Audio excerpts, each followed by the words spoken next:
We remain steadfast in our commitment in delivering local news that matters.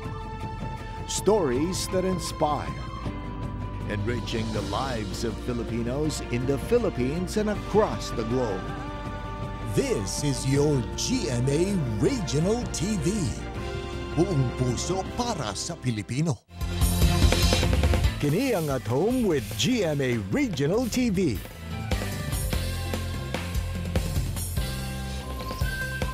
Mayong buntag, Southern Mindanao ug Caraga Region. Kini ang At Home with GMA Regional TV. Atod namo mga importanteng balitang lokal sa Northern ug Western Mindanao. Kini ang pinakahalapad nga pagbalita gikan sa South Central Mindanao. Aniya na mga unang balita.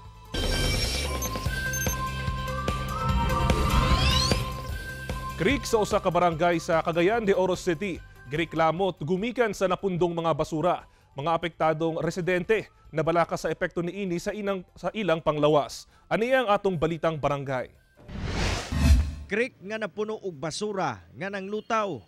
Kini ang sitwasyon sa Barangay 24 sa Cagayan de Oro City nga nakaapekto sa gatusan ka mga residente nga nagpuyo duol sa maong creek. Sigon sa mga residente sa lugar nga dakong perwisyo ang hatod niini sa ilang pagpanginabuhi. Labi pa nga tungod sa napundong basura, mas nanaghansab kuno ang lamok sa lugar. Gawas sa problema sa kabaho ni ining creek, gidungagan pa sa mga nagbarang basura dinhi sa kanal. Problema sa mga residente ang kataas sa tubig baha dinhiya, hilabi na kung mag-ulan. Sanglit kining gitindugan ako karon nga pathway mapuno sa tubig baha. Tungod sa maong basura, gikabalakan sa mga residente ang posibleng epekto niini sa ilang panlawas. Buot sab iklaro sa mga residente nga ang maong mga basura dili gikan sa ilaha, apan gikan sa ubang lugar. Sanglit catch basin ang ilang creek, una moabot sa mas dakong mga creek. Ang kuan lang ang among dalan kay ang problema gid mo diri basta mag-ulan lang gid kay magbaha. Ang dalan lang gid mo diri sa ilang himuon ani nga kuan ba kay bisag kung ting klase ang mga bata dili pud maka-eskwela. Manawagan ko sa barangay na ipakuha ni mga basura diri para mahinlo na tanan. Among sitwasyon nakaabot gilayon sa Barangay Council sa Barangay 24. Matod nila, hinay-hinay na kunong giasikaso ang maong problema. Sanglit na sayod sila sa mga posibleng kadaot nga hatod niini sa mga residente sa palibot. Nangayo gilayon og tabang ang barangay sa City Engineer's Office kung asa nagpadala gilayon kini og backhoe nga manglimpyo sa mga basura sa creek. Apan sa kadaghan, dili gilayon kini matanggal. Matod sa barangay nga usasab kuno sa mga rason sa pagbara sa basura ang ginahimong construction sa unahang bahin sa creek. Ilang man kung gisiradan ang gitambakan man gud nila ang porsyon ani nga drainage dito sa Tumoy. Gamay na lang gyud kayo ang isit gyud sa tubig nga moagi. So ang modaloy nga mga ginagmay nga mga basura mupundo gyud sa amo. Gisiwayan na kuno sa barangay nga makontak ang nagpadagan sa mga construction firm apan wala pa kini nagtubag. Gisulayan sab sa GMA Regional TV nga makuha ang ilang pahayag apan wala pa sila mitubag sa atong mga text ug tawag. Continue na gid ni among pagtrabaho aron nga malimpyo gini siya kay ang among plano sad. Dulo na ani among drainage.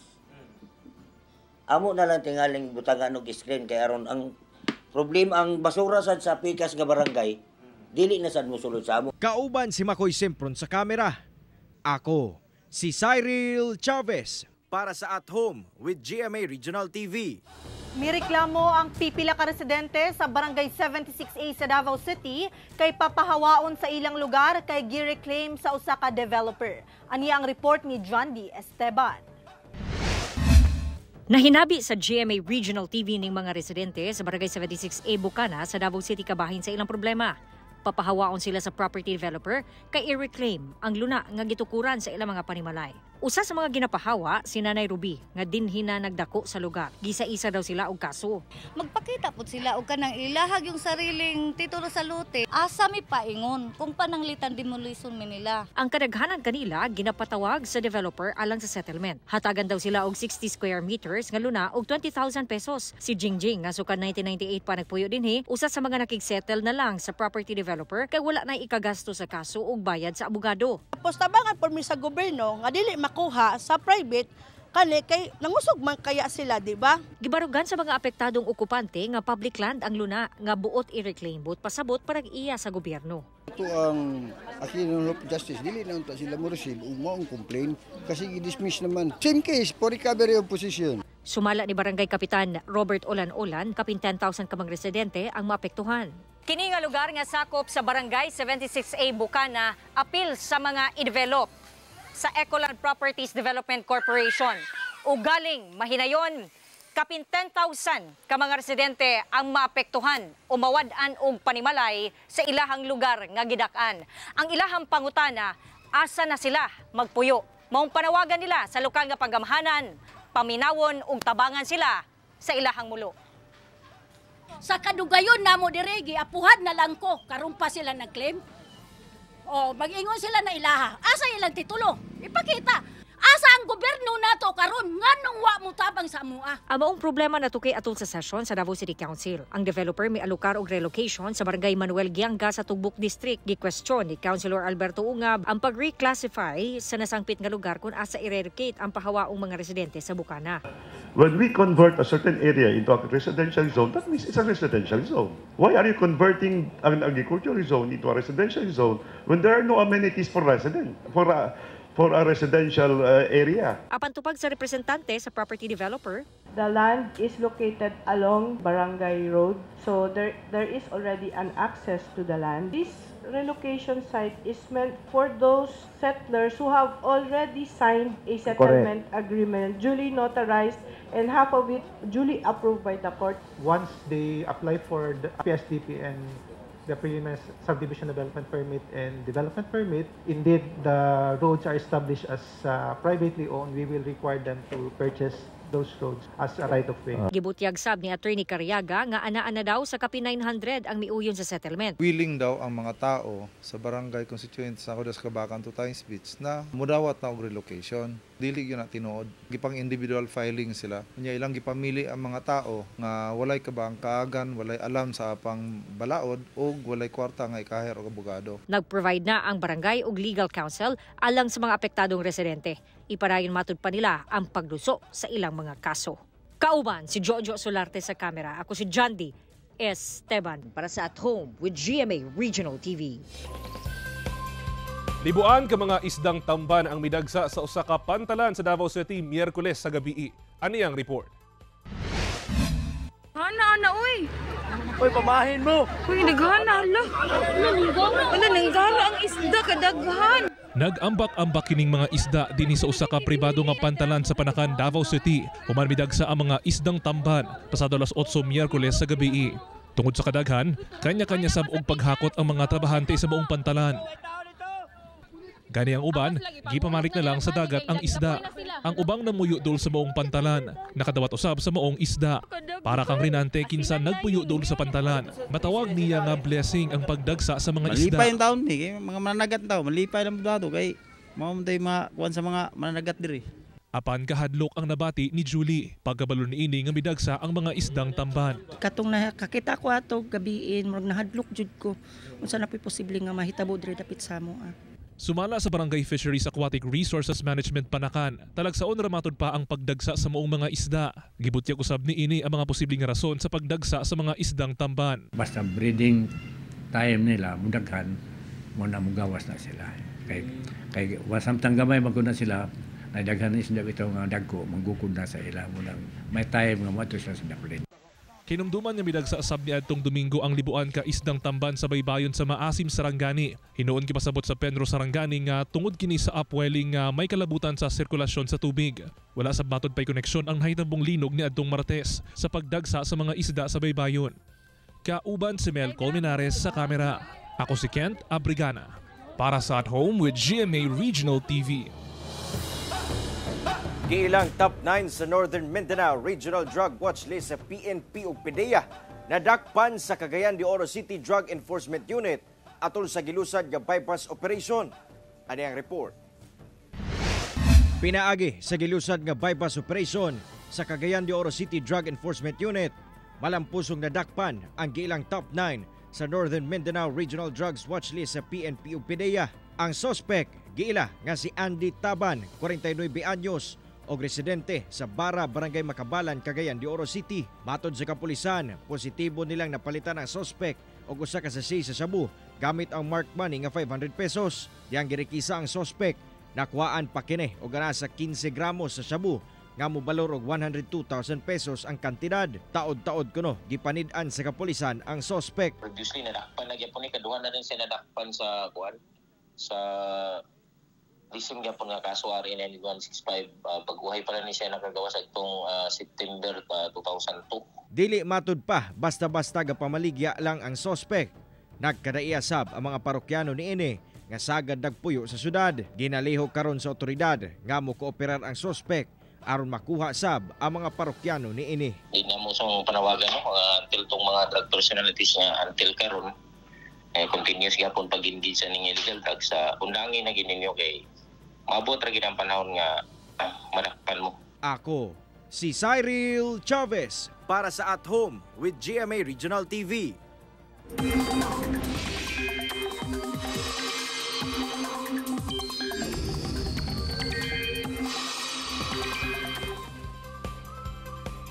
Mga kapuso, maayo ang dagan sa atong panahon karong buntag. Samtang pag-ulan, lauman sa hapon sa pipila ka lugar sa Mindanao. Posible ang light to moderate rains sa ilang laing lugar sa Caraga ug Davao Region karong buntag. Base kini sa rainfall forecast sa Metro Weather. Pag-abot sa hapon, ulanon ang pipila ka lugar sa Northern Mindanao, Socsargen, Zamboanga Peninsula ug Barm. Sumala sa pag-asa, easterlies o di bakaha, localized thunderstorms ang magpaulan sa Mindanao ug dakong bahin sa Visayas.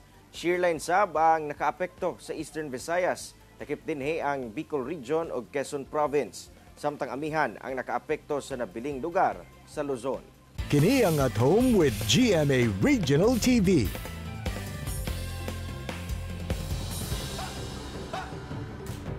Gipahugtan sa Kabakan LGU ang ordinansa sa pagbawal sa paggamit og bora-bora nga tambutso sa motor. Patubagon sab sa lokal nga kagamhanan ang mga barangay official nga dili makasulbad sa problema sa bora-bora sa ilang barangay. Anyang report ni Jess Tony Humamil. Gipahugtan sa lokal nga kagamhanan sa Kabakan, Cotabato ang ilang kampanya, batok open pipe o bora-bora ug modified mufflers. Kini human sa reklamo sa mga residente sa lungsod sa kasaba niini, ilabi na mga senior citizen. Kadaghanan sa atong mga senior citizens nagareklamo tungod sa mga disoras ng gabi nga mo raise sila, no? So atong mga senior citizen luoy pud kayo no nga alas 10 alas 11 no nay mo report nga naay nag-raise nga mga bora-bora. Niadtong January 1 lang atol sa pagsugat sa bagong tuig, mokabat sa 52 ka mga open pipe motorcycle ang nakumpiska sa kapulisan. Kauban na mga personahe sa Barangay Peacekeeping Action Team sa nagkadiang barangay sa lungsod. Nakumpiska ang mga motor nga bora-bora gikan sa tulo ka mga barangay sa lungsod sama sa Barangay Kayaga, Poblasyon ug Osyas. Samtang mipasalig sabang LGU nga imbestigahan ang mga barangay official nga dili makasulbad sa problema sa bora-bora nga motorsiklo sa ilang barangay. Imbestigahan nato ang barangay official nga nung dili niya madakop-dakop na di naman niyang sa EOR ikaw na barangay official, i-check mo ang inyong area of responsibility tungod kamo mismo nakabalo. Ako si Jess Tony Humamil para sa At Home with GMA Regional TV. Naalarma ang ubang mga residente sa posibleng kriminalidad. Dihang gipuy-an na matod pa og mga individual ang ilalob nga bahin sa tulay nga anaa sa sentrong bahin sa Zamboanga City. Ani ang balitang barangay ni Efren Bamak. Sa usa ka konkretong tulay nga sakop sa Barangay Santa Maria, Zamboanga City, makit-an kining gipang sablay nga mga sanina. Gipanag-iyahan di ay kini sa pipila ka mga individual nga namuyo sa ilawom sa maong tulay. Gibana-bana ang anaa sa 20 ka mga individual, lakip mga menor de edad ang namuyo dinhi ilawom sa tulay. Og ang ilang sitwasyon dinhi nagkinahanglan gayud og pagtagad gikan sa lokal nga kagamhanan. Usas sa mga namuyo mao ang 17 anyos nga si alias Andy. Sumala niya, wala kuno sila'y laing kapuy-an. Kampante rasab sila sanglit dili man daw bahaunon ang lugar. Wala kaming bahay. Kung matulungan kami ng gobyerno, mabigay kami ng bahay. Naggalimos kami patapos nagbili kayo ng pagkain. Sumala sa usa ka residente duol sa tulay, nabalaka sila kay duna matudpay mga individual nga kadudahan ang lihok. Nalagotinot siya si kisila kito, sali sa puiray nainay uno-uno, hindi ones tayong kansa. Tan muda sa yabla to sexy ngayon, nanusay ako sa tasilat yan tan rugby. Mga especially mga bata. Hinuon nangayo na og tabang ang barangay sa lokal nga kagamhanan. Any moment, trang kaya gani gayod. So, alam mo yung short meeting ko na CSWD pati un social work. Basta kita ko na sa PDS. So, para pwede gat ko na si once and for all. No? Saka ko na man transfer yan na kulyanan. Nang hinaot sab ang barangay nga maaksyonan kini sa labing daling panahon, aron sab mapakgang ang mga posibleng kriminalidad sa maong lugar. Pwede kami mira ali home, prostitutions, kanya ali mga paranormals de allegedly mga drug shabu, istorya gayot LL para na syudad. Kauban si Sim Romero sa kamera. Ako si Efren Mamak. Para sa At Home with GMA Regional TV. Subling napili isip Pangulo sa Association of Barangay Captains o ABC sa Davao City ang barangay kapitan sa Katalunan Grande nga si January Duterte. Nanawagan siya og panagiusa sa tanang kapitan dihang milingkod sab isip konsehal sa Dakbayan. Ano ang report ni Jandy Esteban? Milingkod pagbalik isip konsehal sa Davao City ang barangay kapitan sa Katalunan Grande nga si January Duterte. Human subling mapili isip presidente sa Association of Barangay Captains sa syudad. Sa iyahang privilege speech, gihimugatan ni Konsehal Duterte nga abli ang iyang opisina alang sa mga concern sa barangay officials.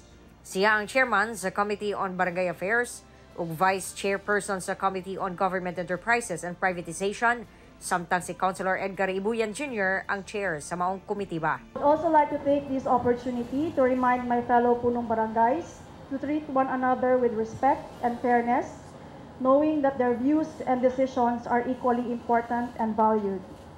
I hope that this will unite us further and foster a stronger bond. Giawhag usab niya ang tanang barangay kapitan sa Dakbayan nga maghiusa. As I promised, you are all welcome to voice your concerns at our legal office, as this will always be open to everyone.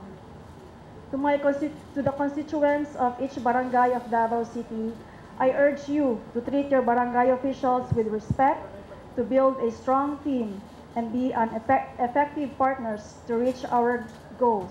Very happy and very honored she's back in the City Council kasi I remember katong 2016 primero na ako nga mahimo nga public official kauban mi siya as ABC President and City Councilor. Karon nahanap she's back now as ABC President. So we're very happy to we are with her again. Si Duterte kinsa asawa ni 1st District Representative Paulo Duterte napili nga ABC President niadtong 2013 ug subli na sabkining napili sa maong posisyon. Kauban si Jojo Solarte sa kamera, ako si Jandy Esteban. Para sa At Home with GMA Regional TV. 75 anyos nga inahan ug anak ni ini patay human gipusil sa wala pa mailhing mga sospek sa ilang kan-anan sa Pikit, Cotabato. Dugang detalye sa report ni Jess Tony Humamil. Patay ang 75 anyos nga inahan nga giilang si Betty Lou dihang gipusil sulod mismo sa ilang kan-anan sa Barangay Poblasyon, Pikit, Cotabato pasado alas 12 sa udto niadtong Martes. Lakip sab nga gipusil ang iyang 47 anyos nga anak nga lalaki nga si Jonard Lou. Gilayong gidala sa ospital ang mga biktima apan dead on arrival sa ospital ang inahan samtang ang anak namatay sab human sa pipila ka oras. Sa investigasyon sa otoridad, unang gipusil ang inahan dayon ang anak ni ini. Nakahiagom og samad pinusilan sa nagkadaiyang parte sa lawas sa mga biktima. Habang itong magina is nasa kanilang karinderya, may dalawa umanong kalalakihan lumapit sa kanila at pinagbabaril itong biktima. Human sa itabo, gilayog bisibat ang mga suspect sakay sa motorsiklo.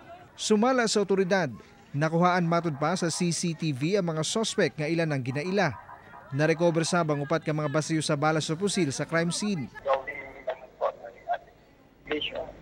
Kuha po tayo footage ng CCTV. Yung mga suspect naman agad na lumiban po, no, gamit ang dalawang motorsiklo. Land dispute ang usa sa ginalantaw sa kapulisan nga motibo sa krimen. Samtang ginaimbestigahan sab nila kung aduna ba'y koneksyon ang krimen sa pagpamusilsab kaniadto sa igsuon sa biktima nga usa ka doktor. Sa po no, investigation natin on the possible no, motive is land dispute. No? And other than that, tinitingnan din natin no, kung itong nasabi insidente ng pamamaril last 2021 no, kanyang kapatid. Ako si Jess Tony Humamil para sa At Home with GMA Regional TV. Patay ang usa ka amahan sa Zamboanga City.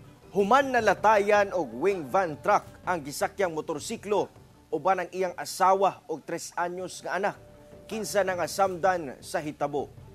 Sa investigasyon sa kapulisan, naglata sa parehas ka direksyon ang motorsiklo nga gimaneho sa usa ka 32 anyos nga amahan. Sakay ang asawa og 3 anyos nga anak niini og usa ka wing van truck nga gimaneho sa usa ka 24 anyos nga lalaki nga padulungay unta sa East Coast. Dihang pag-abot sa Barangay Divisoria, kalit matud pang nawad-an og brake ang wing van truck og nabanggaan niini ang motorsiklo. Dayon nalatayan niini ang motor nga sakay ang mag-amahan. Tungod niini, samdan ang anak ug asawa. Samtang kritikal ang kondisyon sa amahan, kinsa napuruhan sa insidente. Apan diyang gipaubos sa medical treatment ang amahan, namatay kini. Ikustodiya na sa Zamboanga City Police Station 5 ang driver sa wing van o ginapaabot na lamang sa pamilya sa biktima nga kung pasakaan ba kini og kaso. Kini ang At Home with GMA Regional TV.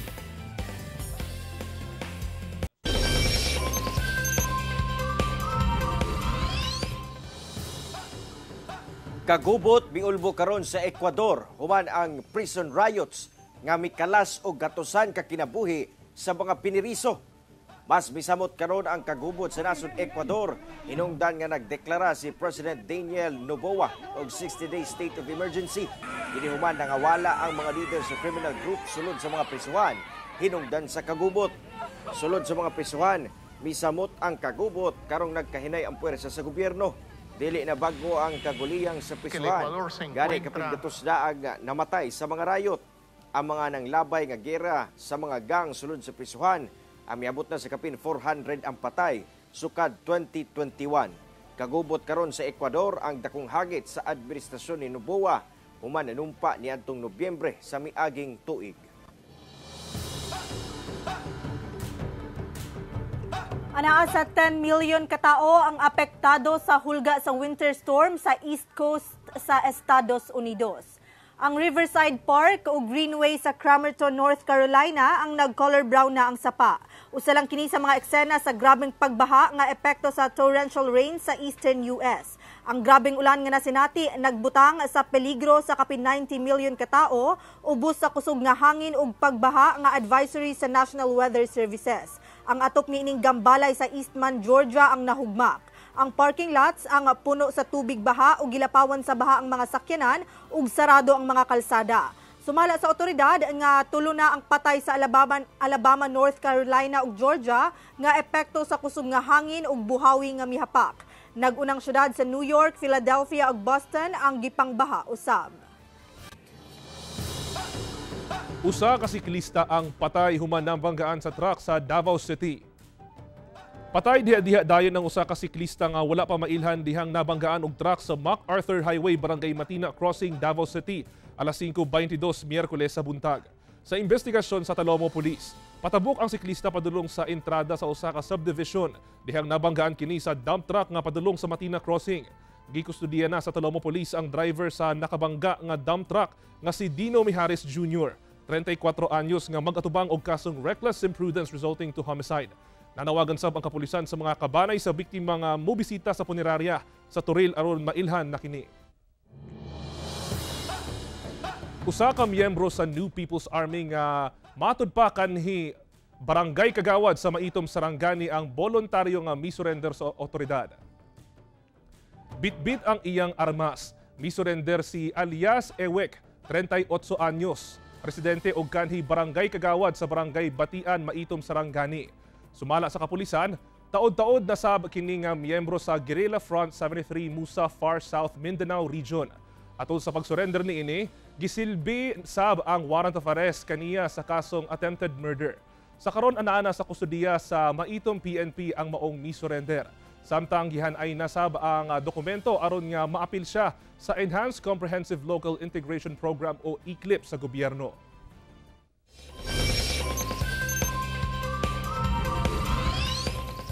Mga kapuso, truly inspiring and motivating gayod ang mga istorya nato this morning. Sama na ining panultihon ni Vincent van Gogh, post-impressionist painter. If you truly love nature, you will find beauty everywhere. Mao kadto ang mga ulahing balita sa Mindanao karong adlaw.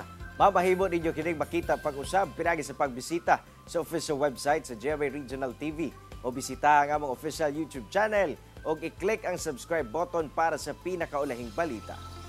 Daghang salamat sa atong mga kapuso sa Mindanao nga nagalantaw kanamo ug sa atong mga kapuso abroad. Padayon lang sa pagtutok sa mga lokal nga balita matag adlaw tungod sa GMA Regional TV, Local News Matters. Kami sa At Home with GMA Regional TV, tibuok puwersa para sa mas dakong misyon ug mas lapad nga pagserbisyo sa nasod.